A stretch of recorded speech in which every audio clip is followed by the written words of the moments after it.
不是，算了是。他是当上皇帝了以后，就开始饿了。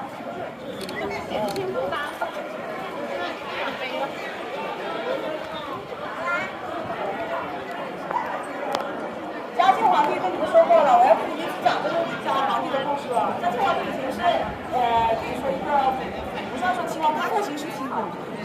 他呢是因为他的叔叔前面的皇帝没有孩子了，没有子嗣了，就只能在就近的亲王中的孩子里面呢去找。